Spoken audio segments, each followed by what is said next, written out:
శ్రీ సాయి సచ్చరిత లేకపోతే మనం బాబాను తెలుసుకోలేం. అదేవిధంగా హేమాడ్ పంత్ గారి యొక్క గొప్ప విజ్ఞత, వారి వివేకం, అదేవిధంగా వారి కమిట్మెంట్.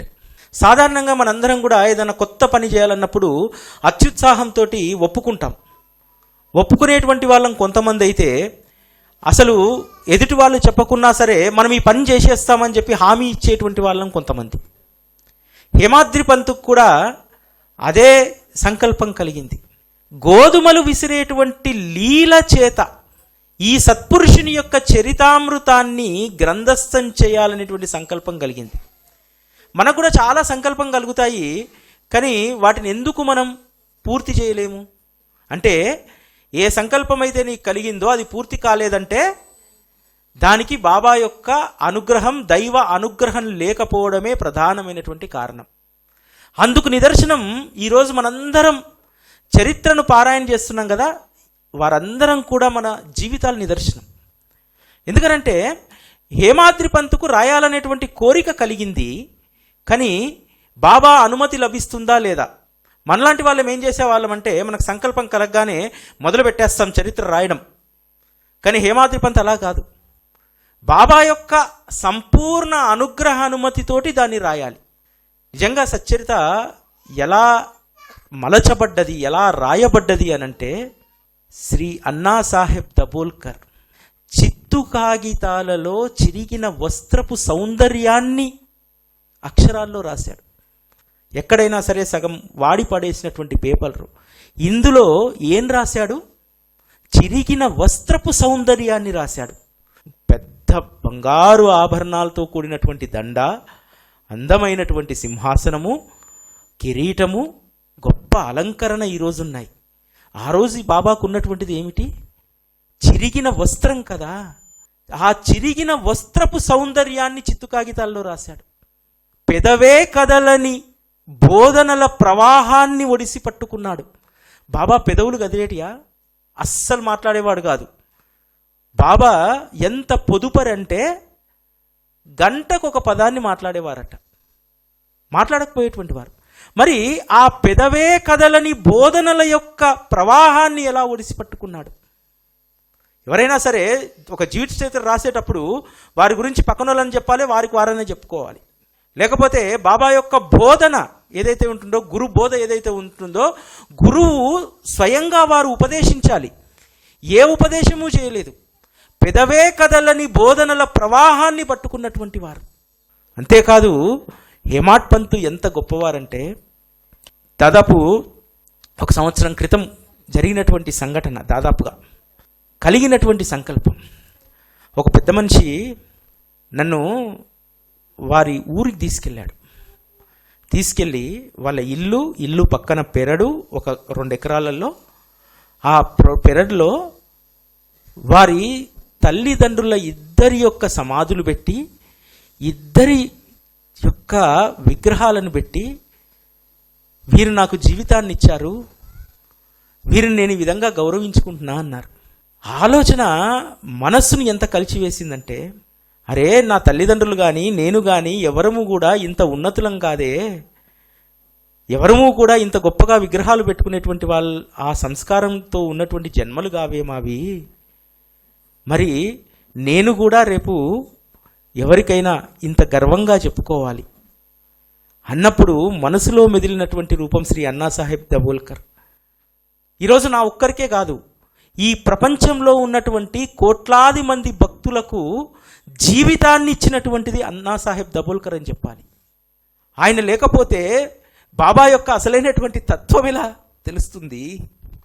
ఆయన యొక్క ప్రేమ రంగరించకపోతే, సచ్చరితలో దాదాపుగా 840కి పైగా ప్రేమ ప్రేమ ప్రేమ ప్రేమ అనేటువంటి పదాన్ని వాడతాడు.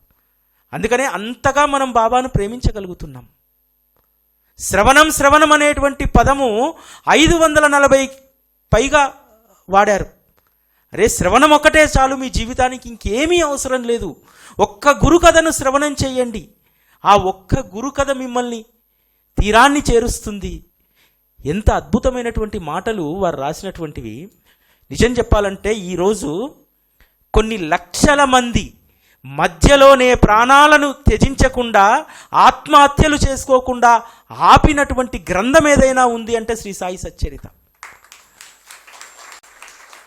రాస్తాడు, కాళ్ళకు తడి అంటకుండా సముద్రాన్ని దాటిస్తారట. కాళ్ళకు తడి అంటకుండా సముద్రం దాటం ఏంటి? సముద్రం దాటేటప్పుడు, నది దాటేటప్పుడు, చిన్న మురికాలువ దాటేటప్పుడే కాళ్ళకు తడి అంటుతుందే. అటువంటిది కాళ్ళకు తడి అంటకుండా నీ సంసార సాగరాన్ని దాటిస్తాడు. అంటే నీకు ఏ ప్రయాస లేకుండా, నువ్వు మునిగిపోతావనేటువంటి భయం లేకుండా. మామూలుగా ఏం రాయాలి? నీ కంఠం వరకు మునిగినా సరే భగవంతుడు కాపాడుతాడు అనేటువంటి పదం రాయాలి. ఇక్కడేం రాశాడు? అక్కడి దాకా కూడా రానియడయ్యా ఆయన, నీ కాళ్ళకు తడి అంటకుండా దాటిస్తాడు నిన్ను అని అన్నాడు. ఈరోజు ఎవరికైనా సరే ఎన్ని కర్మలు మూటగట్టుకొచ్చినా, ఎన్ని కష్టాలు ఉన్నా, ఒక్క శ్రీ సాయి సచ్చరిత యొక్క శ్రవణం, పారాయణ ద్వారా మన జీవితాలు చిన్న భిన్నమైనటువంటివన్నీ కూడా అతుక్కపోతాయి. కాబట్టి శ్రీ సాయి సచ్చరితకు అంత గొప్ప ప్రాధాన్యత సద్గురువు యొక్క మార్గంలో ఉంది. అంతేకాదు, అన్నాసాహెబ్ దబోల్కర్ వారి యొక్క చిత్రపటం ఇక్కడ ఎందుకు ఉండాలి? వారి యొక్క విగ్రహం ఇక్కడ ఎందుకు ఉండాలి? ఎందుకంటే మనం ఏ పునాదుల మించేలైతే వస్తామో, ఏ మూలం నుంచి అయితే వస్తామో ఆ మూలాన్ని మరవకూడదు. ఈరోజు ఆ మూలాన్ని మరిచి చాలామంది సాగు చేస్తూ ఉన్నారు. అక్కడ ఏ ఫలితము రాదు, ఏ ఫలము పండదు. శ్రీ సాయిబాబా అనేటువంటి మందిరాలు ఎక్కడి నుంచి పుట్టుకొచ్చాయి? శ్రీ సాయిబాబా అనేటువంటి మందిరానికి అర్థం, పరమార్థం ఏమిటి? ఎక్కడైతే శ్రీ సాయి కథాశ్రవణం జరుగుతుందో, ఎక్కడైతే శ్రీ సాయి కథా మననం జరుగుతుందో, ఎల్లప్పుడూ నిత్యం స్మరణ జరుగుతుందో, అది అసలైనటువంటి శ్రీ సాయిబాబా మందిరం. అంతే తప్ప విగ్రహాన్ని పెట్టుకొని కేవలం ఆ రూపాన్ని చూస్తూ ఆయన దగ్గరికి వచ్చి మన చిట్టాలు విప్పుకోవడానికి బాబా కాదు. బాబాను అర్థం చేసుకోవడం అనేటువంటిది కేవలం శ్రీ సాయి సచ్చరిత ద్వారానే అది సాధ్యమవుతుంది. అందుకనే ఆయన రాసినటువంటి అద్భుతమైనటువంటి పదాలు. ఇంకొకటి మనం ఏం చేస్తామంటే, శ్రీ సాయి సచ్చరిత అనగానే లీలల యొక్క సమూహం అని చెప్పి మనం అనుకుంటాం. సచ్చరిత అనగానే మన కోరికలు తీర్చేటువంటి పేటికగా మనం భావిస్తాం. కాదు, అందులో ఉన్నటువంటి ఒక్కొక్క అద్భుతమైనటువంటి విషయాలను వారు రాసినటువంటి సారాన్ని కనుక మనం అర్థం చేసుకోగలిగితే మన జీవితం ఏమిటనేటువంటిది అర్థమవుతుంది. ఎందుకంటే ఒక్క మాటకు కట్టుబడి ఒకే ఒక మాట అంటాడు బాబా. అన్నాసాహెబ్ తోటి ఎప్పుడూ కూడా ఎక్కువగా ఎక్కడ మాట్లాడలేదు, ఒక్క మాట అంటాడు. 1909లో గురు పౌర్ణమికి షిరిడీకి వస్తాడు అన్నాసాహెబ్ దబోల్కర్. వచ్చినప్పుడు అన్నా చించినికర్ అడుగుతాడు, అప్పటికి రిటైర్ అవుతాడు, ఇంకా బిడ్డ పెళ్లి చేయాల్సినటువంటి అవసరం ఉంది. బాబా, ఈ అన్నాసాహెబ్కు మరొక ఉద్యోగం దొరికేలాగా అనుగ్రహించు, ఈయన సంసారం చాలా పెద్దది కాబట్టి ఇంకో ఉద్యోగాన్ని అనుగ్రహించు అంటారు. అన్నాసాహెబ్ దబోల్కర్ అడగలే, హేమాడ్ పంత్ అడగలే, అతని మిత్రుడైనటువంటి అన్నా చించినికర్ అడుగుతాడు, అతని కుటుంబ పరిస్థితి తెలిసి. బాబా ఒక మాట అంటారు, ముందు నా పని చెయ్య, నువ్వు ప్రపంచం సుఖమయమవుతుంది అంటారు. ఈరోజు ప్రపంచం సుఖమయమైంది. ఒక ఉద్యోగాన్ని త్యజించినందుకు, మరొక ఉద్యోగం కోసం ఆశపడనందుకు, సద్గురువు యొక్క వాక్కును తన జీవితాంతము కూడా అమల్లో పెట్టినందుకు ఈరోజు ప్రపంచం సుఖమయమైంది. ఈరోజు సుఖం ఎక్కడ దొరుకుతుందంటే బాబా సన్నిధిలో దొరుకుతుంది. సుఖం ఎక్కడ దొరుకుతుంది కష్టం వచ్చినప్పుడు అంటే శ్రీ సాయి సచ్చరిత తెలిసి దాంట్లో పొరలాడినప్పుడు తెలుస్తుంది. పట్టుపాన్పుల పైన పొరలాడినప్పుడు సుఖం తెలియదు, ఆయన యొక్క చరిత్రలో పొరలాడినప్పుడు మాత్రమే ఆ సుఖాన్ని మనం అనుభవించగలుగుతాం. ఇంత గొప్ప సుఖాన్ని ఇచ్చి, అంతేకాదు నా జీవితంలో కూడా జరిగినటువంటి సంఘటన 2013-14 ఆ సమయంలో సాయి టీవీ అనేటువంటి దాన్ని ఒకదాన్ని ఎస్టాబ్లిష్ చేయాలి అన్నప్పుడు ఉద్యోగాన్ని వదులుకోవాల్సి వచ్చింది. వదులుకున్న తర్వాత కొన్ని రోజులు కష్టమైపోయి మళ్ళీ ఉద్యోగంలో చేరదామని చెప్పి పోతే గొప్ప గుణపాఠాలను బాబా చెప్పించాడు. నువ్వు ఒక్కడివి ఒక 2-3 సంవత్సరాలు త్యాగం చేస్తే కొన్ని లక్షల మందికి సుఖాన్ని అనుభవించేటువంటి దాన్ని నువ్వు చేయగలుగుతావు అనేటువంటి దాన్ని ఆ రోజు బాబా నాకు ఇచ్చారు. ఆ రోజు నాకు తెలియదు ఆ విషయం. ఎప్పుడు తెలిసింది? ఎప్పుడైతే శ్రీ సాయి సచ్చరితను నేను సమగ్రంగా అధ్యయనం చేయడం, అవగాహన చేసుకోవడం మొదలుపెట్టానో సచ్చరితలో ఉన్నటువంటి ప్రతి సందర్భం నా జీవితంలో జరిగింది. ప్రతి సందర్భం. అన్నాసాహెబ్కి ఎట్లయితే ముందు వాడిని నా పని చేయని ప్రపంచం సుఖమయమవుతుందని చెప్పాడో, 10 సంవత్సరాల క్రితం ఆరంభించినటువంటి శ్రీ సాయి సచ్చరిత గురు కథ అనేటువంటి మహాయజ్ఞం ద్వారా అనేక మందికి సమాధానాలు బాబా చెప్పించాడు. ఇక్కడ మంత్రము లేదు, తంత్రము లేదు. చాలామంది సాయి టీవీ, సాయి గురుకులాన్ని ఫాలో అవుతారు. నేను ఏ మంత్రం చెప్పను, ఏ తంత్రం చెప్పను. నేను మంత్రానికి తంత్రానికి చాలా వ్యతిరేకిని. నేను బాబా మార్గంలో ఒక రకమైనటువంటి నాస్తికత్వాన్ని పుణికిపుచ్చుకున్నటువంటి వాడిని. మంత్రం, తంత్రం, యంత్రం ఏది చేయనటువంటి పని ఒక్క సద్గురు నామం చేస్తున్నటువంటి ఒక్క పదాన్ని నేను నా జీవితంలో పట్టుకున్నాను. ఏ మంత్రం తంత్రం అవసరం లేదు, మనకు మంత్రం తంత్రం అన్నీ కూడా సాయి సమర్థ అనేటువంటి నామం అని చెప్పి ఆయన రాశాడమ్మా. ఆ ఒక్క పదాన్ని నేను పట్టుకున్నాను. ఇంకే సాధన నేను చేయను. చాలామంది అడుగుతూ ఉంటారు, సార్ బాబా గురించి మీరు చాలా గొప్పగా చెప్తుంటారు కదా, మీరు ఏ సాధన చేస్తారని చెప్పి. నేను ఏ సాధన చేయను. నిజం చెప్పాలంటే మీ అంత నిష్టగా కూడా నేను ఉండా, మీ అన్ని నియమాలు కూడా పాటించాను నేను భక్తిలో. కానీ ఒక్క నియమాన్ని మాత్రం పాటిస్తా. రోజుకు కనీసం 1 గంటైనా ఆయన గురించి ఆలోచించాలి, ఆయన గురించి తపన పడాలి, ఆయన తత్వాన్ని అన్వేషించాలి. 1 అరగంట మాత్రం సాయి గురుకులం చెప్పాలి ప్రతిరోజు. ఇదే నా సాధన, ఇంతకుమించి ఏం లేదు. చాలామంది రకరకాలైనటువంటి దీక్షలు అంటారు. ఈ దీక్ష తీసుకోండి, కొత్త దీక్షను ప్రారంభిద్దాం, ఇంకోటి. ఏ దీక్ష అవసరం లేదమ్మా. ఆయన అన్నాసాహెబ్ దబోల్కర్ మనకిచ్చినటువంటి దీక్ష, దాంట్లో మీ ఇష్టం. అనేక రకాలైనటువంటి ఉపాసనలు రాశారు. హేమాడ్ పంత్ నామస్మరణం రాశాడు, శ్రవణం రాశాడు, అదేవిధంగా మననం రాశాడు. అన్నీ కూడా కానీ పైస ఖర్చు లేనటువంటి ఉపాసనలనే వారు రాశారు. ఏ ఉపాసనలు మనకు అవసరం లేదు. ఒక్క సాయి సమర్థ అనేటువంటి నామము, గురు చరిత్ర అనేటువంటి శ్రవణము, మననము, నిధిధ్యాస, ఇది మాత్రమే చాలు అని చెప్పి రాయడం జరిగింది. ఆయన జీవితం ధన్యం. సద్గురు సేవలో ఆయనంత సమయాన్ని ఎవరూ వెచ్చించలేదు. ఎందుకంటే పూర్తిగా కూడా తన పగ్గాలను బాబాకు అప్పగించేశాడు. తన యొక్క సంసార భారాన్ని, బాబా ఒక మాట అంటాడు, వాడి ఇంట్లో అన్న వస్త్రాలకు లోటు లేకుండా చూస్తాను, ముందు నా పని చేయని. ఏ రోజు ఏ అవసరం కోసం ఎవరి దగ్గరికి వెళ్ళలేదు. అంతేకాదు తను రిటైర్ అయిన తర్వాత గవర్నమెంట్ నుంచి ఎందుకంటే రెసిడెంట్ మేజిస్ట్రేట్గా రిటైర్ అయ్యారు. రిటైర్మెంట్ సమయంలో కొన్ని బెనిఫిట్స్ వస్తాయి. గవర్నమెంటు తనకు కావలసినటువంటి రిటైర్మెంట్ తర్వాత ఇల్లును మంజూరు చేస్తుంది. ఏ ప్రయత్నము చేయలేదు. బాబా ఏం చెప్పాడు, ముందు నా పని చేయని ప్రపంచం సుఖమయమవుతుంది అన్నాడు కదా. ఆ మాటను పట్టుకొని ఉండడం వల్ల తనకు ఇంటి స్థలాన్ని మంజూరు చేస్తే, ఈరోజు మనందరము మన బిడ్డలకు, మనం కట్టుకున్నటువంటి ఇళ్లకు, మనం కట్టుకునేటువంటి కాంప్లెక్స్లకు, కమర్షియల్ కాంప్లెక్స్లకు, మన బిజినెస్లకు సాయి అని పేరు పెట్టుకుంటాం. ముందల సాయి వాసవి, సాయి దత్తాత్రేయ, ఇటువంటి రకరకాలైనటువంటి పేర్లు పెట్టుకుంటాం. ఆ రోజులోనే బాంద్రాలో తన ఇల్లు కట్టుకొని సాయి నివాస్ అని పేరు పెట్టుకున్నాడు దానికి.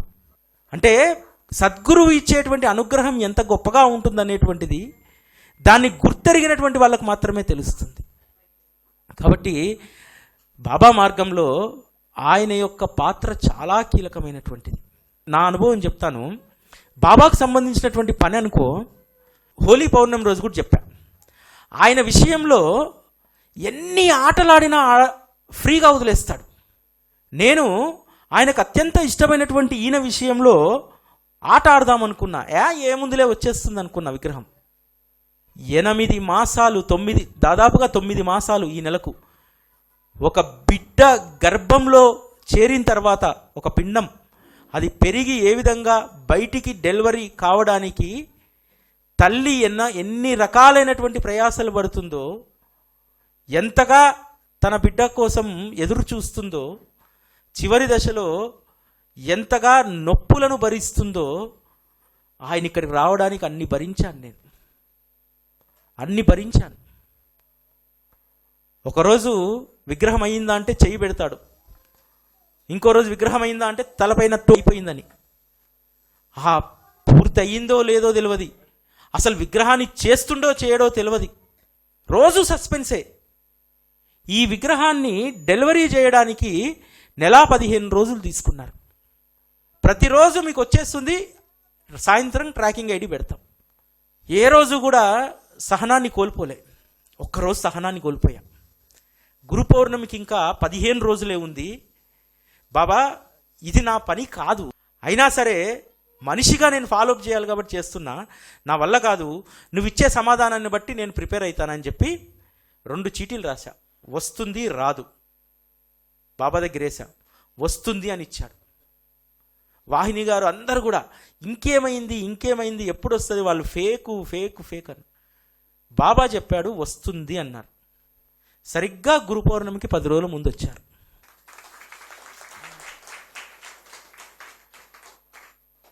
ఎందుకు ఇంత తపన?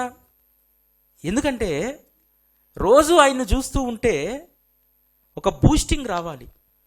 బాబా పనిలో ఒక ఎమోషన్ కనెక్టివిటీ అన్నాసాహెబ్ దబోల్కర్ తోటి ఉంటుంది. అందుకనే ఈ మందిరంలో, ఎందుకంటే చాలామంది దూర ప్రాంతాల్లో ఉన్నటువంటి వాళ్ళందరూ కూడా ఈ మందిరాన్ని ఎంతగానో ప్రేమిస్తారు. ఎందుకంటే ఇక్కడ నుంచి అద్భుతమైనటువంటి కార్యక్రమాలు మనం చేస్తాం కాబట్టి, అటువంటి మందిరంలో బాబా తత్వానికి, ఆ తత్వం ఈరోజు ఇంతగా వ్యాప్తి చెందడానికి మూలమైనటువంటి అన్నాసాహెబ్ దబోల్కర్ విగ్రహం ఇక్కడ ఉండాలి. ఇక్కడికి వచ్చేటువంటి వాళ్ళందరికీ ఆయన్ని చూస్తే అప్పటి వరకు కలగనటువంటి ఒక ప్రేరణ కలగాలి. నేను కూడా శ్రీ సాయి సచ్చరిత అనేటువంటి గ్రంథాన్ని ప్రేమతో చదవాలి, కోరిక కోసం కాకుండా ప్రేమతో చదవాలనేటువంటి అనుభూతి కలగాలి. అయితే ప్రతిసారి అనిపిస్తుంది, ఏమనిపిస్తుంది అంటే, అమ్మయ్యా ఈ ఒక్క పని చేస్తే చాలు నా జీవితం ధన్యమైపోతుంది అంటుంది. కానీ మళ్ళీ ఊరికే కూర్చొని ఆయన మళ్ళీ ఇంకోటి ఏదో ప్రేరణ, ఇంకోటి ఖాళీగా కూర్చుంటే మాయ పట్టుకుంటుంది, చెడిపోతాం. అందుకని ఆ చెడిపోకుండా, మాయ మనల్ని పట్టుకోకుండా ఎప్పుడూ ఏదో ఒక పనిలో ఆయన నిమగ్నం చేస్తారు. అంటే మాలాంటి వారికి అవకాశం ఉంది కాబట్టి ఇది.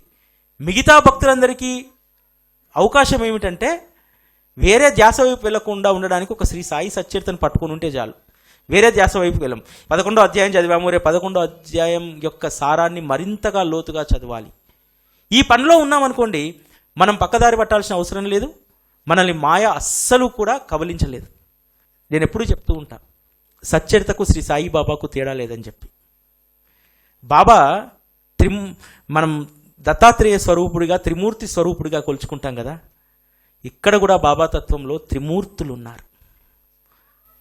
ఒకరు మధ్యలో ఉన్నటువంటి వారు, దత్తాత్రేయుడు మధ్యలో ఉంటారు కదా, మధ్యతల, ఆ మధ్యలో ఉన్నటువంటి వారు శ్రీ సాయిబాబా. వారి కుడివైపు ఉన్నటువంటిది శ్రీ సాయి సచ్చరిత, వారికి ఎడం వైపు ఉన్నటువంటి వారు శ్రీ హేమాడ్ పంత్. బాబాను మనం కొలుసుకుంటాం త్రిమూర్తి స్వరూపుడు, దత్తాత్రేయ స్వరూపుడు అని చెప్పి. ఆ త్రిమూర్తి స్వరూపం ఇదే శ్రీ సాయిబాబా, శ్రీ సాయి సచ్చరిత, శ్రీ హేమాడ్ పంత్.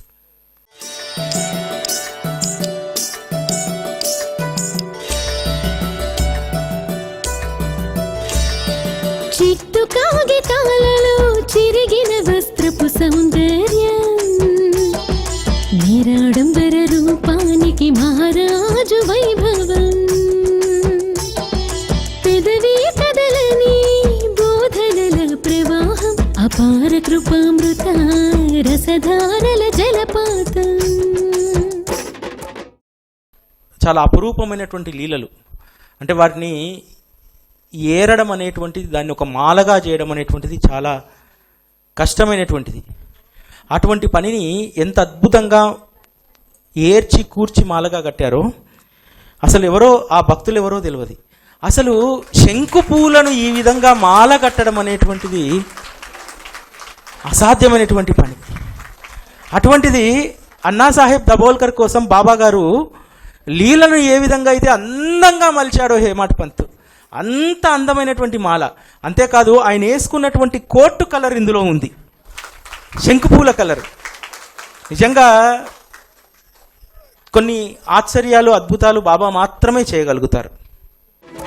అక్షరాల్లో సాయిని సాక్షాత్కరింపచేసి, అంతరంగాల్లో సాయిని సజీవుణ్ణి చేసి, తరతరాలకు తరగని సాయి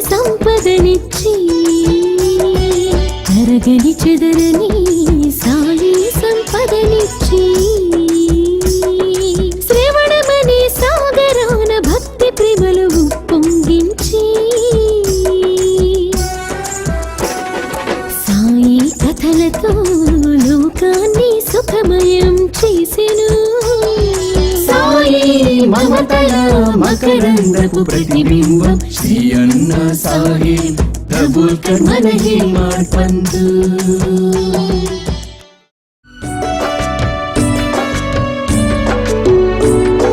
జ్ఞానహారతి జ్ఞాన జ్యోతుల హారతి సాయి స్వరూపమా నీకు పూలహారతి సచ్చరితం నీకు జ్ఞాన జ్యోతుల హారతి. జ్ఞానహారతి జ్ఞాన జ్యోతుల హారతి సాయి స్వరూపమా నీకు పూలహారతి సచ్చరితం నీకు జ్ఞాన జ్యోతుల హారతి.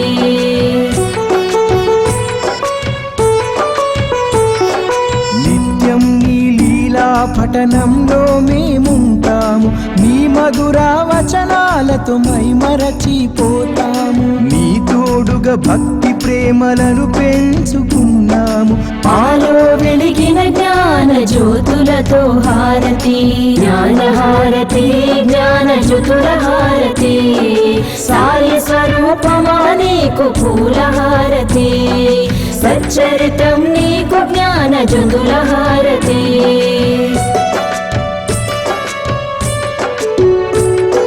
సాయి ఆత్మను నీలో నింపుకుంటివి తనివి తీర సాయిని దర్శింపజేస్తివి.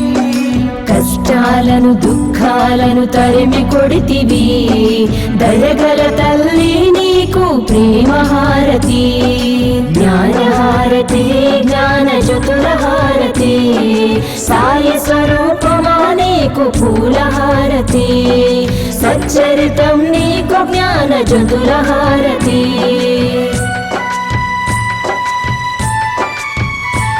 మా కర్మలన్నీ తొలగించి కరుణించినావమ్మ శాంతి సౌఖ్యాలను అందించినావమ్మ జీవన నావను దరి చేర్చిన నీకు కర్పూర హారతితో నీరాజనం జ్ఞానహారతి జ్ఞాన జ్యోతుల హారతి సాయి స్వరూపమా నీకు పూలహారతి సచ్చరితం నీకు జ్ఞాన జ్యోతుల హారతి జ్ఞానహారతి జ్ఞాన జ్యోతుల హారతి సాయి స్వరూపమా నీకు పూలహారతి సచ్చరితం నీకు జ్ఞాన జ్యోతుల హారతి సచ్చరితం నీకు జ్ఞాన జ్యోతుల హారతి సచ్చరితం నీకు జ్ఞాన జ్యోతుల హారతి.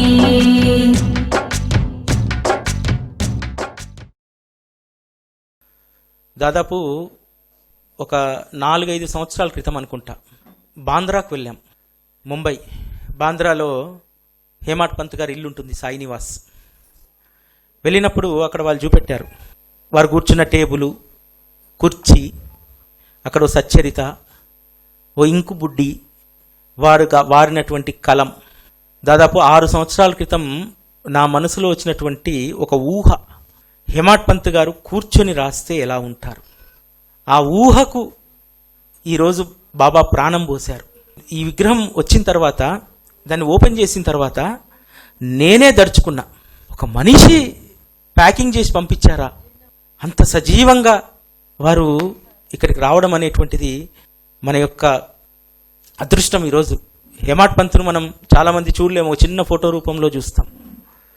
బాబా కూడా అంతే. బాబా విగ్రహ ప్రతిష్ట కంటే ముందు ప్రతి ఒక్కరింట్లో కూడా ఆ రోజు బాబా భక్తుల ఇంట్లో ఇంతే ఫోటో ఉండేది. దాన్ని ఎంతో అపురూపంగా చూసుకునేటువంటి వారు. సావిత్రిబాయి టెండూల్కర్ లాంటి వారు బాబా వారి సహస్తాలతో ఫోటోనిస్తే బాబా యొక్క వేలిముద్రలు ఎక్కడ చెరిగిపోతాయో అని చెప్పి ఆ ఫోటోను కూడా తుడవకపోయేది ఆవిడ. అంత అపురూపంగా చూసుకునేటువంటి వారు. అటువంటి అద్భుతమైనటువంటి సచ్చరితను మనకు అందించి ఈరోజు మనందరం బాబా మార్గంలో ఉండడానికి ప్రధానమైనటువంటి భూమిక పోషిస్తున్నటువంటి శ్రీ హేమాడ్ పంత్. హేమాడ్ పంత్ను అర్థం చేసుకోవాలంటే మనం సచ్చరితను బాగా మననం చేసుకోవాలి. వారు వారి యొక్క ప్రతిరూపాన్ని పంపించే ముందు ఒక బుక్కు కూడా, అంటే నాకు ఎలా కావాలో అలా ఒక బుక్లో ఎంటీగా 4 గీతలు పెట్టి పంపించారు. ఎందుకంటే వాళ్ళకి మన భాష రాదు, ఏం రాయాలనో వాళ్ళకి తెలియదు. రాత్రంతా ఒకరోజు ఆలోచించి వచ్చిన తర్వాత ఏం రాయాలి, హేమాడ్ పంత్ మనకు ఏం చెప్పదలుచుకున్నాడు. ఎందుకంటే ఒక లీల రాస్తే ఆ లీల అందరికీ తెలిసినటువంటిది.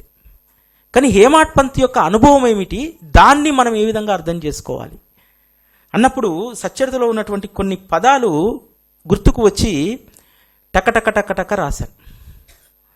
అందులో మొదటిది ఏముంటుందో తెలుసా? ఇందులో మొదటి వాక్యం, గురునామం, గురు సహవాసం, గురు కృప, గురు చరణ పాయసం, గురు మంత్రం, గురుగృహ నివాసం, ఇవి అత్యంత ప్రయాసతో లభిస్తాయి, వీటిలో ప్రచండ శక్తి ఉంటుంది. అంటే హేమాడ్ పంత్ ఏం చెప్తున్నారంటే, మీరు ఎంచుకున్నటువంటి సద్గురు యొక్క నామం, సద్గురు యొక్క సహచర్యం, సద్గురు యొక్క వారి యొక్క గృహంలో నివసించడం అత్యంత ప్రయాసతో వస్తాయట. మనం చాలా ఈజీగా వస్తాయి అనుకుంటాం, కానీ ఎన్నో జన్మలుగా మనం తప్పిస్తే వచ్చేటువంటివి అవి అత్యంత శక్తివంతమైనటువంటివి అని చెప్పి రాస్తారు. ప్రచండ శక్తి దాంట్లో దాగి ఉంటుందట. అందుకనే అందులో ప్రచండ శక్తి దాగి ఉంది కాబట్టే ఈరోజు శ్రీ సాయి సచ్చరిత ద్వారా మనం ఎంతమంది జీవితాలు ఉద్ధరించబడ్డాయో. ఇందులో చెప్పినటువంటి ప్రతి మాట కూడా సునాయాసంగా దక్కేటువంటిది కాదు, గురు సహవాసం అనేటువంటిది. ఇంకొకటి ఏమిటంటే, ఇక్కడ ఒక మాట రాస్తారు, గురుగృహ నివాసం అన్నాడు. ఏమిటి గురుగృహ నివాసం? సచ్చరితలో రాశాడు ఈ పదం, కానీ గురువుతో కలిసి నివసించేటువంటి అవకాశం ఈరోజు ఎక్కడుంది? దాన్ని ఆలోచించగా ఆలోచించగా ఆలోచించగా నాకు కలిగినటువంటి అనుభవం ఏమిటంటే, గురుగృహ నివాసం అంటే రోజు నువ్వు శ్రీ సాయి సచ్చరితలో తలదూర్చి ఉండడమే, అదే గురుగృహం. చాలామంది అనుకుంటారు గురుగృహం అంటే ఇక బాబా మందిరం ఉంది, అది ఆయన గృహము కాబట్టి ఇక్కడ వచ్చి ఉంటే బాగుంటుందని చెప్పి. గురుగృహం ఎక్కడ ఉందంటే మీ చేతుల్లోనే ఉంది. ఎప్పుడైతే మనము ఆ గురు కథలో లీనమవుతామో ఆ గురు గృహంలో మనం నివసించినట్టు. ఆయన మన హృదయంలో నివసిస్తానన్నాడు, మరి మనం ఆయన నివాసంలో ఎలా మనం ఉండగలగాలి? ఒక్క సచ్చరిత మాత్రమే అనేటువంటి దాన్ని గుర్తుపెట్టుకోవాలి. తర్వాత వారు రాసినటువంటి ఇంకొక మాట, సద్గురు యొక్క పవిత్ర నామం మనకు వేదశాస్త్రం, సాయి సమర్థ ఇదే మన మంత్రం, ఇదే మన మంత్రం, తంత్రం, యంత్రం కూడా ఇది ఒక్కటే. ఎంత కాన్ఫిడెంట్గా చెప్తారంటే ఇది చదివిన వాళ్ళందరికీ కూడా అంతే కాన్ఫిడెన్స్ వస్తుంది. మనకి ఏ మంత్రతంత్రాలతోటి పని లేదు, మనకు కేవలం సాయి సమర్థ అనేటువంటి నామం మాత్రమే మనకు మంత్రం. ఇంకొక అద్భుతమైనటువంటి మాట వారు రాస్తారు, ఎందుకంటే వారి అనుభవాలని నేను తీసుకున్నా, ఎందుకంటే వారి అనుభవాలే మన జీవితాల్లో కూడా ఉంటాయి. సాయిబాబా నన్ను అనుగ్రహించినప్పటి నుండి నేను అహర్నిశలు వారినే ధ్యానిస్తున్నాను, దీనివల్ల భవభీతి నశించింది. ఈరోజు మనందరి అనుభవం అదే కదా. ఆయన మనల్ని అనుగ్రహించిన నాటి నుండి కూడా మనం ఆయన స్మరణలోనే ఉంటాము. ఇక భవభయ భీతి అనేటువంటిది ఎక్కడా ఉండదు. ఒక నిర్ణయానికి వస్తాం, నీళ్ళ ముంచినా పాడ ముంచినా ఏది చేసినా నువ్వేనయ్యా, ఇక నాకు సంబంధం లేదు నా జీవితాన్ని అని చెప్పి ఆ కాన్ఫిడెన్స్ మనకు సచ్చరితలో ఇవ్వడానికి హేమాడ్ పంత్ రాసినటువంటి పదాలన్నీ కూడా మన జీవితాలకు ఒక గొప్ప కాన్ఫిడెన్స్ని ఇస్తాయి. మనకు కేవలం భక్తి ప్రేమను కలిగించవచ్చు, విశ్వాసాన్ని కలిగించవచ్చు, కానీ జీవితానికి కావలసినటువంటి ఒక నమ్మకం, ఒక కాన్ఫిడెన్స్, ఇది లేని జీవితంలో ఏది చేయలేం. కాబట్టి మన జీవితాలకు ఒక కాన్ఫిడెన్స్ను ఇవ్వడానికి వారు రాసినటువంటి అనుభవాలన్నీ కూడా. ఇంకొక మాట రాస్తారు, ఎంత అద్భుతం అంటే, భక్తి శ్రద్ధలతో తనువు మనస్సు ధనం సద్గురు చరణాలకు సమర్పించి సద్గురు సేవలో ఆజన్మాంతం నీ ఆయువును వెచ్చించాలి. ఆయువును దేనికోసం వెచ్చించాలి? ఎవరమైతే నిత్యము సద్గురు స్మరణలో ఉంటామో అటువంటి వారి యొక్క ఆయువు ఆయన కోసమే ఖర్చు అవుతుంది. నువ్వు సద్గురువును ఆశ్రయించి నీకు కావలసినటువంటి ధనాన్ని, నీ అవసరాలని కోరడం కాదు, నీ మనస్సును తనువును ధనాన్ని పూర్తిగా సద్గురు చరణాలకు సమర్పించాలి. నీ అవసరమైతే నీ ఆయువు కూడా ఆయన కోసమే ఖర్చు చేయాలి. మనందరం కూడా మన ఆయువును రకరకాలుగా మన అవసరాల కోసం, మన లౌకిక వ్యవహారాలు తప్పవు, ఇవన్నీ చేస్తూనే అందులో కొంత సమయాన్ని, భాగాన్ని ఆయన కోసం మన ఆయువును వెచ్చించాలి. ఎలా ఆయువును వెచ్చించడం? ఈరోజు మనము 8 గంటలు పనిచేస్తే ఒక 5,000 రూపాయలు వస్తాయి అనుకోండి. మరి 8 గంటలు మన పని ఉపయోగించాం కదా. మరి సద్గురువు యొక్క పని కోసము ఒక్క క్షణము మనము వినియోగించకపోతేమే ఇందులో కూడా ఒక లాజిక్, అద్భుతమైనటువంటి లాజిక్ చెప్తాడు. అంటే నువ్వు ధనాన్ని సమర్పించాలంటే కేవలం నువ్వు దక్షిణ మాత్రమే తీసుకొచ్చి సమర్పించడం కాదు, నువ్వు సంపాదించినటువంటి దాంట్లో కొంత భాగాన్ని నువ్వు భగవంతునికి ఖర్చు పెడితే ఆయన కోసం నువ్వు ధనాన్ని కూడా వెచ్చించినట్టే, ధనాన్ని కూడా సమర్పించినట్టే. మనస్సు, తనువు, ధనం సద్గురు చరణాలకు సమర్పించేటువంటి పనిలో ఉండాలని చెప్పి చెప్తారు. ఇంకొక అద్భుతమైనటువంటి మాట ఈ నోట్లో ఉంటుంది. ఇది ప్రతి సాయి భక్తుడు తన జీవితంలో చివరి వరకు గుర్తుపెట్టుకోవాల్సినటువంటి పదాన్ని రాస్తారు. నాకు వేరే జపతపాలు లేవు, సాయి శుద్ధ సగుణ స్వరూపాన్ని అవలోకించడం ఒక్కటే.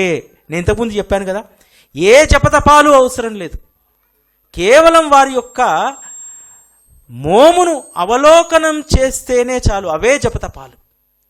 ఇవన్నీ చాలా కీ పాయింట్స్ హేమాడ్ పంత్ చెప్పినటువంటివి. వీటన్నింటినీ గుర్తుపెట్టుకోవాలి, ఎందుకంటే ఇక్కడికి వచ్చినటువంటి వాళ్ళు దాన్ని చదువుతారు. చదివినప్పుడు హేమాడ్ పంత్ మనకి ఏం చెప్పారు, బాబా పట్ల విశ్వాసం పెరగడం మాత్రమే కాదు, మన జీవితానికి మనం ఏమి అలవర్చుకోవాలనేటువంటి విషయాన్ని ఇక్కడ చెప్తారు. తర్వాత ఇంకొక అద్భుతమైనటువంటి మాట చెప్తారు ఆయన చేసినటువంటి పనికి సంబంధించి, అదేవిధంగా గురు కథ యొక్క మహిమ గురించి. ఈ కథలు శ్రవణం చేసేవారి కర్మపాశాన్ని త్రుంచివేసి బుద్ధిని ప్రకాశవంతం చేసి వారికి నిర్విశేష సుఖాన్ని కలిగిస్తారట శ్రీ సాయిబాబా. నిర్విశేష సుఖం అంటే అంతకు మించినటువంటి సుఖం ఇంకా ప్రపంచంలో లేదు. నిర్విశేషం, జీరో. వారి దగ్గర పొందేటువంటి సుఖం పొందిన తర్వాత ఇంకా మరొక సుఖం అనేటువంటిది ఉండదు. కేవలం సద్గురువు యొక్క కథాశ్రవణం వల్ల మాత్రమే ఇది సాధ్యమవుతుంది అనేటువంటి విషయాన్ని రాస్తారు. ఇవన్నీ కూడా మనము చాలామంది రన్నింగ్లో చదువుకుంటూ వెళ్ళిపోతాం, కానీ ఇవి మనకు మనస్సుకు పట్టాలి. హేమాడ్ పంత్ ఎందుకు ప్రతి అధ్యాయంలో ఇవన్నీ రాస్తారు? నా కథలు శ్రవణం చేస్తే, గానం చేస్తే, మననం చేస్తే నా యందు భక్తి జనిస్తుంది, అజ్ఞానం వెంటనే నశిస్తుంది. బాబా చెప్పినటువంటి మాట రాస్తారు. నీ అజ్ఞానం తొలగాలంటే, నువ్వు సద్గురువు పట్ల అచంచలమైనటువంటి విశ్వాసాన్ని పెంచుకోవాలంటే ఒకటే సాధనం, ఆయన కథను మనం శ్రవణం చేయడం. ఆ తర్వాత ఇంకొక మాట ఇక్కడ రాయడం జరిగింది. ఎప్పుడూ కనీవిని ఎరగని మూర్తిని చూసి దృష్టి నిశ్చలమైంది, ఆకలి దప్పికలు హరించకపోయాయి, ఇంద్రియాలు నిశ్చయమయ్యాయి, సాయి చరణ స్పర్శ, వారితో సంభాషణ, ఈ జీవితానికి పరిపూర్ణత, అప్పటి నుండి నాకు నూతన జీవితం లభించింది. గుర్తుపెట్టుకోవాలి, ప్రతి బాబాను ఆశ్రయించినటువంటి భక్తులు నీకు ప్రతిరోజు నూతన జీవితమే. ఆయన చరణాలను ఆశ్రయించిన తర్వాత ఆకలి దప్పికలు హరించకపోయేట. ఆయన మోమును చూసిన తర్వాత ఏముండేది ఆయన మోములో? మాసిపోయినటువంటి గడ్డము, చిరిగిపోయినటువంటి వస్త్రము. ఆయన అందాలొలికేటువంటి మోమును చూసిన తర్వాత ఆకలి దప్పికలు హరించకపోయేట. ఏం ఆకలి దప్పికలు? మనం శరీర పోషణ కోసం ఉండే ఆకలి దప్పికలు కావమ్మా. మన శరీరాన్ని, మన జన్మను అధపాతాళానికి నెట్టేటువంటి ఆకలి దప్పికలు నశించకపోయాయని రాశారు. దాని అర్థం ఏంటివి ఆకలి దప్పికలు? ఆకలి దప్పికల కంటే ప్రమాదకరమైనటువంటివి కోరికలు. వారి అందాలొలికేటువంటి మోము చూసిన తర్వాత ఆ కోరికలు అనేటువంటి ఆకలి దప్పికలు అస్సలు ఆయన గుర్తుకు రాలేదట. హరించకపోయాయన్నాడు. హరించకపోవడం అంటే ఇక లేవు. కాబట్టి ఆయన రాసినటువంటి ప్రతి పదంలో కూడా, ఎందుకంటే నేను ఇంతకు ముందు కూడా చెప్పా, లీలలు మాత్రమే మనం చదువుతాం. లీలలకు ముందు ఉన్నటువంటి మన జీవితానికి కావలసినటువంటి అంతరార్థాన్ని మనం చదువు. అంతేకాదు సచ్చరితలో ఒక మాట ఎప్పుడు రాస్తారు, కృతజ్ఞత కృతజ్ఞత కృతజ్ఞత. నీకు ఎవరైతే సద్గురువుని చేపట్టారో నీకు జరిగినటువంటి మేలుకు ఎప్పుడూ కూడా సద్గురువు పట్ల కృతజ్ఞత కలిగి ఉండాలని చెప్పి ఆ కృతజ్ఞత గురించి రాస్తారు ఇక్కడ. ఈరోజు మనందరికీ లేనటువంటిది అదే.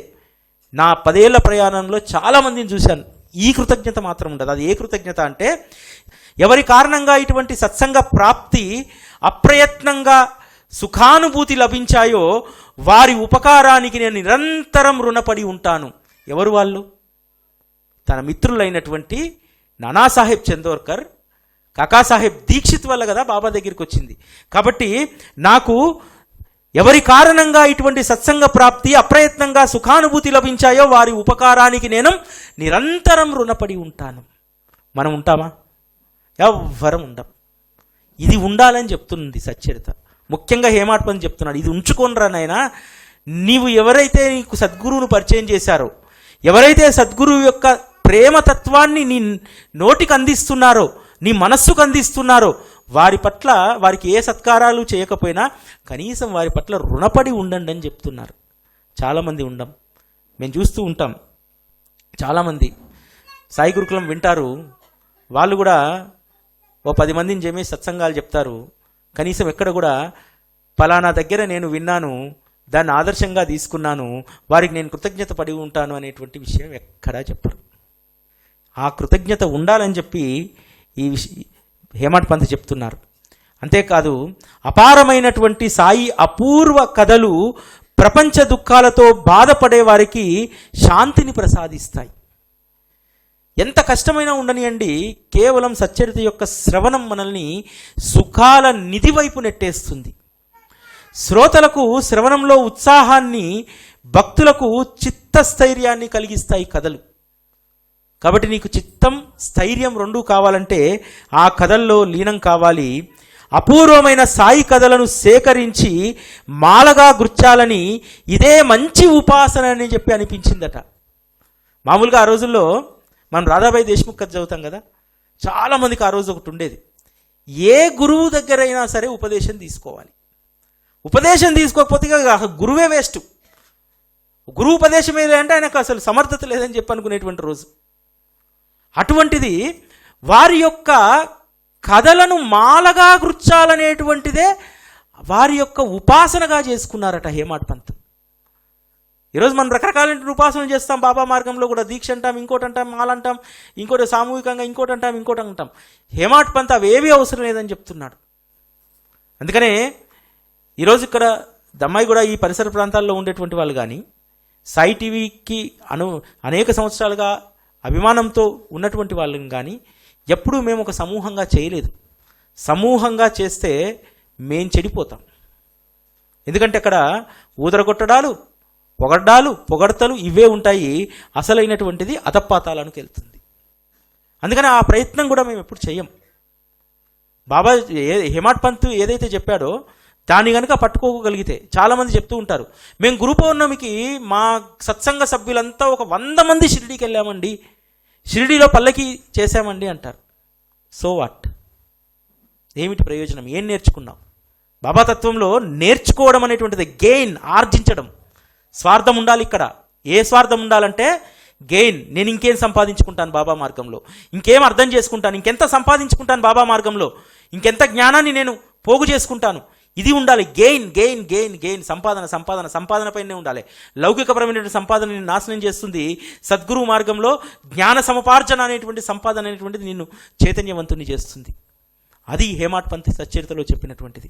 ఇంత అద్భుతమైనటువంటి విషయాలు. నిజంగా ఆయన చెప్పినటువంటి అమృతతుల్యమైనటువంటి మాటలను రాయాలంటే పెద్ద గ్రంథం అవుతుంది. అక్కడ ఆయన కనిపించకుండా అంత పెద్దగా అయిపోతుంది. కాబట్టి కొన్నింటితో మాత్రమే ఇక్కడ రాయడం జరిగింది. ఈ కథల్లోని 4 అక్షరాలు జీవుల చెవుల్లో పడిన వెంటనే జీవుల చెడు రోజులు తొలగిపోతాయి. శ్రద్ధాభక్తులున్న వారికి శ్రీ సాయి ఎల్లప్పుడూ అంకితుడు. ఎస్, ఎవరికైతే సచ్చరిత అనేటువంటి ఆ 4 అక్షరాలు చెవిలో పడతాయో వారి యొక్క చెడు రోజులు తొలగిపోతాయి. నువ్వు ఎన్నిసార్లు వచ్చి సాష్టాంగాలు చేసినా, ఎన్నిసార్లు పొర్లు దండాలు పెట్టినా ఇవ్వనటువంటి ప్రయోజనం, ఇవ్వనటువంటి శ్రేయస్సు ఒక్క 4 అక్షరాలు సచ్చరితలో 4 అక్షరాలు చెవున పడితే జీవుడి యొక్క చెడు రోజులు తొలగిపోతాయి. అంత శక్తివంతమైంది సచ్చరిత అని చెప్పారు. లీల చదువుకుంటాం, చోల్కర్ కథ చదువుతాం. చోల్కర్ షిరిడి రావడానికి చక్కెర వదిలేశాడు, నా కొడుకు పెళ్లి కావడానికి నేను అన్నం వదిలేస్తాను. ఇది మనం గ్రహించేది. అది ఇప్పుడు ఏం చేస్తాడంటే, పూర్వకాలం వైద్యులు కషాయం ఇచ్చే ముందు చేతికి బెల్లం ఇచ్చేవాడు. చేతికి బెల్లం ఇచ్చి తినుమని కషాయం నోట్లో పోసేవాడు, లేకపోతే కషాయం మింగం. అదేవిధంగా మనము లీలలు అనేటువంటి బెల్లాన్ని మాత్రమే కావాలని కోరుకుంటున్నాము, మన జీవితాన్ని మార్చేటువంటి ఔషధాన్ని వద్దనుకుంటున్నాం. ఇవన్నీ మన జీవితాన్ని మార్చేటువంటి హేమాడ్ పంత్ చెప్పినాయి, వీటిని వద్దనుకుంటాం. మరి కషాయం మింగకపోతే, గోళీ మింగకపోతే రోగం ఎక్కడ తగ్గుతుంది? కేవలం మిఠాయికి మాత్రమే పరిమితమైతే ఎలా? గురు పౌర్ణమి అనగానే మిఠాయి, ఈరోజు హల్వా, బూందీ రకరకాలైనటువంటి బాబాకు సమర్పిస్తాం, మనము తినేస్తాం. దాంతోపాటు గురు కథాశ్రవణం అనేటువంటిది చాలా ముఖ్యమైనటువంటిది. దాన్ని మనందరం కూడా ప్రతినిత్యము ఈ మందిరానికి వచ్చినటువంటి వాళ్లకు రేపటి నుంచి గొప్ప భాగ్యం పట్టబోతుంది. ఎందుకనంటే ఆయన్ని చూడగానే మనసులో స్ఫురణ కలుగుతుంది. నేను బాబా మార్గంలోకి వచ్చి 5 ఏళ్ళయిందా 10 ఏళ్ళయిందా, నేను ఏం అర్థం చేసుకున్నాను, ఇప్పటికైనా సచ్చరిత్రను చేతబడదాం, చదువుదాం, మననం చేద్దాం, శ్రవణం చేద్దాం అనేటువంటి ఒక కొత్త చైతన్యాన్ని ఇక్కడి నుంచి రాబోతుంది. కాబట్టి అందరికీ కూడా ఇది మనకు ఒక వరం లాంటిది. మనం దీన్ని ఈరోజు గురు పౌర్ణమి స్ఫూర్తిగా నిత్యము గురు కథాస్మరణలో ఉండడానికి మనం ప్రయత్నం చేద్దాం. ఇక్కడ వరాల సాయి మందిరానికి నేరుగా ఇట్లాంటి ఉత్సవాలప్పుడు అనేక మంది సాయి బంధువులు వస్తూ ఉంటారు. చూస్తే కడుపు నిండిపోతుంది. కానీ మనకి చాలామంది సాయి బంధువులు బయట ఉన్నప్పుడు అంతే కష్టం కూడా అనిపిస్తుంది మనసుకి. బాబా గారు దయదలిస్తే ఎప్పట్లాగే మన సాయి బంధువులందరూ సహకరిస్తే చక్కగా వచ్చే గురు పౌర్ణమి నాటికి మన మందిరాన్ని ఇంకా విస్తరించుకొని చక్కగా బాబా గారు స్థలం కూడా ఏర్పాటు చేసుకున్నారు భక్తులందరి సహకారంతో. వచ్చే గురు పౌర్ణమి నాటికి మనం మరింత విశాలంగా ఒక ప్రాంగణం కూడా ఏర్పాటు చేసుకోవాలని మనస్ఫూర్తిగా బాబా వారిని కోరుకుంటున్నాను.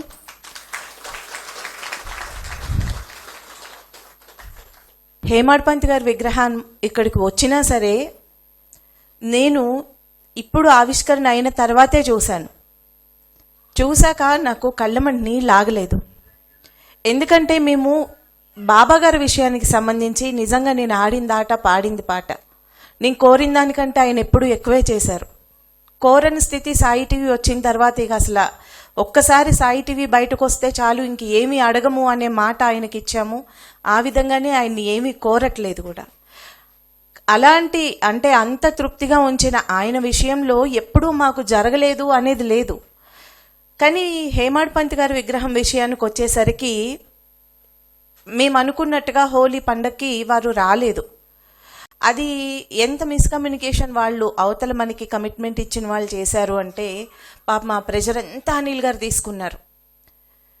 మనం అనుకున్నది అనుకున్నట్టు అయిపోతుంది కదా. ఎప్పుడు బాబా గారి దగ్గర మనం హోలీ పండుగకి హేమాడ్పంత్ గారు వస్తారని అందరికి అనౌన్స్ చేశాము, రావట్లేదని ఎలా చెప్తాము అని నేను అనిల్ గారిని ఎంత ప్రెజర్ చేసినా పోనీ నువ్వేం చెప్పకు నేను చెప్తాను అనుకున్నారు అని తను ఆ ప్రెజర్ అంతా తీసుకున్నారు. ఈరోజు మన సాయి టీవీ కుటుంబ సభ్యులందరికీ నేను థ్యాంక్స్ చెప్పాలి. ఒక్కళ్ళు కూడా మెసేజ్ పెట్టలేదండి ఈరోజు విగ్రహం రాలేదు ఎందుకు, లేకపోతే ఎప్పుడు వస్తుంది, రేపు విగ్రహం వస్తుందా అంటే హోలీ పండగకి ముందు కానీ హోలీ పండగ రోజు కానీ ఈ రోజు వరకు కూడా మనం విగ్రహం ఇలా చేయించుకుందాము అని మనకి ఒక గ్రూప్ ఉంది. మనం ప్రోగ్రాంలో కూడా మేబీ అనౌన్స్ చేసినాం అనుకుంటా. మొత్తానికి కొంచెం దగ్గరగా ఉండే గ్రూప్లో తెలుసు అందరికీ. అండ్ విగ్రహం ఇలా ఆవిష్కరణ ఉంటుంది అనేది కూడా మనం అనౌన్స్ చేసాం. అందరం తలా కొద్దిగా సపోర్ట్ చేసిన సాయి బంధువులు కూడా ఉన్నారు. కానీ ఒక్కళ్ళు అంటే ప్రేమతో అయినా సరే అంటే వీళ్ళు అంటే చెప్తారు, ఒకవేళ అది వెనక్కి వెళ్ళిందంటే ఏదో కారణం ఉంటుందే తప్ప మనం అడగకూడదు అనే సంస్కారంతో ఓర్పుతో మీరందరూ ఉన్నంత ఓర్పు ప్రేమతో కూడా నేను అనిల్ గారి పట్ల లేను.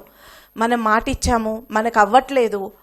నేను బాబా గారిని ప్రెజర్ చేయట్లేదు, బాబా ఎందుకు అవ్వలేదు అని అనిల్ గారి మీద తీసుకొచ్చాను ఆ ప్రెజర్ అంతా. తర్వాత తనంతా భరించుకుంటూ ఆ రోజు నుంచి ఈ రోజు వరకు కూడా గురు పౌర్ణమి కార్యక్రమాలు ఇంత బాగా జరిపిస్తూ కూడా ఇంకెప్పుడు వస్తుంది అని నేను తనని ప్రెజర్ చేస్తూ ఉంటే ఫైనల్గా ఒకరోజు బాబా గారి దగ్గర చిట్టి వేసి వస్తుందని బాబా గారు చెప్పారు, ఇంకా అడగొద్దు, వస్తుంది అని బాబా చెప్పారు, వస్తుంది అని అన్నారు. మీరందరూ ఉన్నంత ఓర్పుగా కూడా నేను లేను. నిజంగా మన సాయి టీవీ కుటుంబ సభ్యులందరికీ ఈ సందర్భంగా నేను మనస్ఫూర్తిగా మీ అందరికీ నా ప్రేమని నేను తెలియజేయాలనుకుంటున్నాను, కృతజ్ఞతను తెలియజేయాలనుకుంటున్నాను.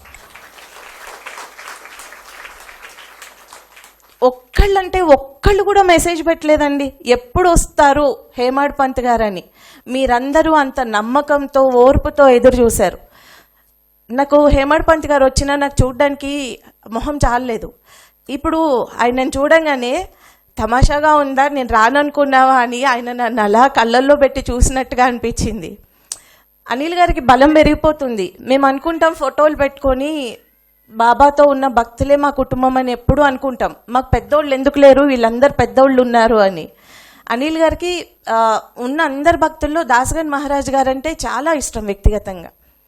కానీ బాబా అంటే ఈరోజు మాకు సచ్చరిత్రనే సాయి టీవీని నడిపిస్తుంది. బాబాని మనందరి ముందుకు తెచ్చింది సచ్చరిత్ర. అలాంటి సచ్చరిత్రకి రూపకల్పన చేసినటువంటి భాగ్యశాలి శ్రీ హేమాడ్ పంత్ గారితో సాయి టీవీ ఎలా అయితే సచ్చరిత్ర ద్వారా నడుస్తుందో, వరాల సాయి మందిరంలో ఫోటో నుంచి విగ్రహ రూపంలో బాబా గారి తర్వాత వచ్చిన మొదటి విగ్రహం హేమాడ్ పంత్ గారు. ఈరోజు బాబాని గుర్తుంచుకునే వాళ్ళందరూ హేమాడ్ పంత్ గారిని ఎలా స్మరించుకోవాలో, అలాగే బాబా తర్వాత మన వరాల సాయి మందిరంలోకి వచ్చిన మొట్టమొదటి అతిథి శ్రీ హేమాడ్ పంత్ గారు. సో ఇలా అనిల్ గారికి మంచి బ్లెస్సింగ్స్ దొరికి వారి బలం ఇంకా పెరుగుతుంది. ఇలా ఇంకా అనేక మంది బాబాతో ఉన్న అప్పటి భక్తులందరూ కూడా వీరి ప్రాంగణానికి విచ్చేసి మనందరికీ తోడుగా ఉంటారు. నిజంగా మనం ఫోటోల్లో ఏదో హాఫ్ ఫోటో చూస్తాం హేమాడ్ పంత్ గారిని, ఇలా ఆయన మొహంలో మొహం పెట్టి చూస్తే నేను వచ్చాను బాగున్నారా మీరందరూ అని, మీరు బాగా చదువుకోండి నేను చూస్తానని ఒక టీచర్ కూర్చొని చెప్పినట్టుగా, గురు పౌర్ణమి రోజు నాకు వారిని చూస్తే ఓ ప్రిన్సిపల్ని చూసినట్టుగా అలా చాలా ఎన్నెన్నో ఫీలింగ్స్ వచ్చాయి. చాలా హ్యాపీ అనిపించింది. ఇంత పెద్ద ఆయన రాడేమో అని ఎంత కంగారు పడ్డాను. మనం పిల్లలం కదా, ఈయన ప్రిన్సిపల్ కదా, ఎక్కడికి రాకుండా వెళ్తాను అనుకున్నావా అని ఆయన నన్ను బెదిరించి అడిగినట్టు అనిపించింది. ఒక ఉద్వేగంగా అనిపించింది. నిజంగా ఈ సందర్భంగా ఇంత తపనని 9 నెలల ప్రెషర్ మీరందరూ ప్రేమతో సాధించుకున్నారు హేమాడ్ పంత్ గారిని. మీ అందరి వలన ఈరోజు ఇది సాధ్యమైంది. మనందరం కూడా మరి చక్కగా మన హేమాడ్ పంత్ గారి సమక్షంలో ప్రతి కార్యక్రమాన్ని కూడా ఇంకా చేసుకుంటూ అందరము ప్రతిరోజు సచ్చరిత్ర పారాయణ చేస్తూ బాబా మార్గంలో బాబా గారు ఆశించిన విధంగా ఇంత మనందరి కోసం తపన పడుతూ ఎన్నో కార్యక్రమాలు చేస్తూ సాయి టీవీని ఎన్నో వ్యయప్రయాసాలు కోర్చి ఏ ఉద్దేశం కోసమైతే మనందరి కోసం అనిల్ గారు ఇంత కష్టపడుతున్నారో వారి కష్టాన్ని వారి ప్రయత్నాన్ని మనం నిలబెట్టే విధంగా మనం ఇక ముందు బాబా మార్గంలో ఉండాలని ఈ గురు పౌర్ణమి సందర్భంగా మనస్ఫూర్తిగా కోరుకుంటున్నాను. ఓం సాయిరామ్.